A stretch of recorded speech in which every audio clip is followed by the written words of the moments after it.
is accepting what we can't change and working on the things that we can. And one of my favorite movies of all time is the movie The Martian that came out a few years ago, because it's one of the most epic human versus nature stories ever, I think.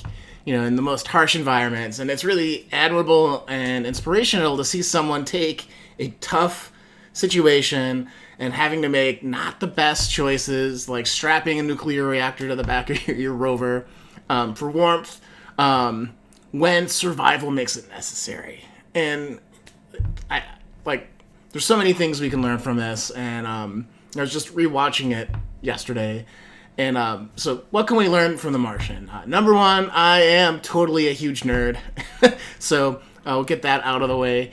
I definitely love this type of stuff. I mean, the book is really good too, so if you haven't read the book, but you like the movie, definitely check it out. There's a couple of extra things. It doesn't really... the movie holds true to the book, but there's a couple more behind-the-scenes things that I think they skipped over to get the story moving forward. But, okay. I guess before we go into the other learnings, if you've ever had overwhelm in your life, if you've really had a lot of things, unexpected things, say 2020 happened, and you didn't know how to get moving forward, you didn't know how to, get unstuck, right? You were stuck in fight or flight, and you chose distraction, you chose to binge watch all the things on Netflix, all the things on Amazon. You turn to comfort food, and if you're looking back and you're honest with yourself, you're like, I didn't maybe make the best choices for myself consistently enough this year, right? And it's totally cool if that happened to you. It's human nature, I think. But the high performance coach in me has to push you into, hey, did that happen for you too long? And if that did, how do we get to that next level? If you've had that overwhelm, or you've been struggling with dealing with the unexpected, or dealing with things that you would rather not this year, what can we learn from The Martian? Again, number one, I'm a huge nerd. No hiding that. Two is we can only work on the problems that we can solve. So we all have unique skill sets. We all have unique ways and approaches of dealing with things. And it's... when times get tough, and this has happened time and time again in my life, you really are doing yourself a disservice if you're thinking about all the things you can't control, all the things that are wrong in the world, right? Because whether you focus on it or not, they're still going to be there. You can't get around that. But you can work yourself up about it. You can stress yourself out about it. And at the end of the day, in this particular case, it shows when survival is on the line, it's not worth focusing on, right? If you focus on it, you could actually live into the experience that you're trying to avoid.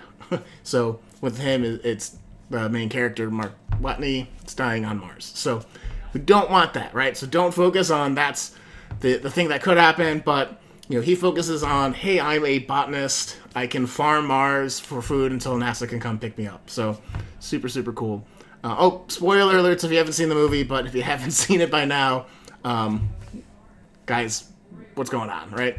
Stop this, go watch it, and then see the replay on Facebook or YouTube or Instagram, wherever you want. Okay, so if we can't work on if we can only work on the problems we can solve, number three is don't focus on the things outside of our control, like being stranded on Mars, most extreme case, but having losing your job this year, having family members get sick, and all the implications of that this year. There are certain things that we can't control. We can't control the response of our various government institutions to this, whatever side you're on, right? It's not in our immediate, only our control, right? And if we focus on the things that we can't do and we get stuck there, we lose the opportunity to focus on the problems we can solve. And, really what this is too, it's the ability in programming, we call it functionally decomposed problems, right? So you're like, hey, I'm struggling financially, right? I've had a lot of people talk about that this year in my coaching practice. Hey, I lost a business, I lost a job, and it's really, really serious. And I don't know what to do. I'm so overwhelmed. I've been doing this for so long. I understood how this worked, and now I'm kind of out in the wilderness. Well, it's like, okay, like that's the big problem. But, part of that is, okay, I'm like upset because my identity was threatened with this. How do you approach that problem? How do you approach the very real operational problem of like, I need cash flow to like pay rent and have food and stuff like that. So if you could break down those problems as granular as you can, it's much easier, much manageable to say like, oh, I just need to put a resume out every day so I can find another job. And if I find another job, that'll take care of the operational cash flow thing. And it'll also help me deal with having, this identity through my work. Like that kind of solves itself. Feel like I have purpose again. So, breaking it down into those small problems, and sorting out like, okay, I can control submitting a resume. I can't control the spread of corona in my area, right? I can do what I can do about it, but that's about it. So that like psychological distinction of like, I can do something directly through my actions to help this or not, can really help you overcome that feeling of overwhelm.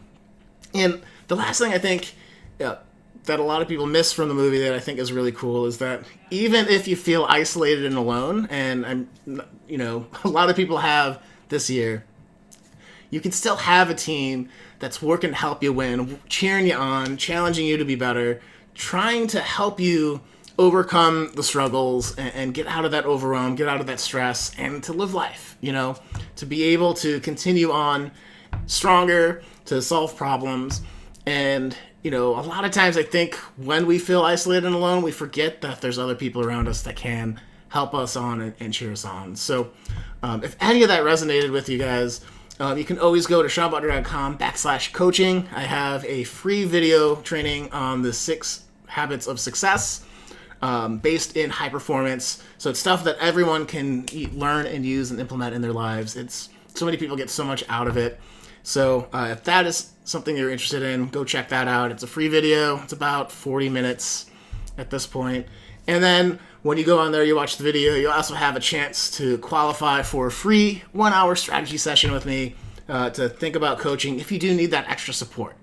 That extra one-on-one time, someone walking you through a science-based process to help you achieve more, to help you stay on track with, keep you accountable, to help you get to that next level in your career, your relationships, and well-being and health. So that said, guys, what could you do about the things you can control this week? What are the big problems that you're facing that you've let linger for too long that you just need to like take a beat and say like, I can either focus on this because I can control it, I can do something to help direct that into something else, or it's completely out of my control and I just need to divert my focus onto something I can do.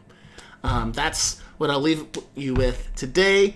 What are the things you can do to move ahead, to keep pushing, to get going? And I'm cheering you on, so keep going. You guys are doing great. And see you tomorrow, guys, okay? Take care.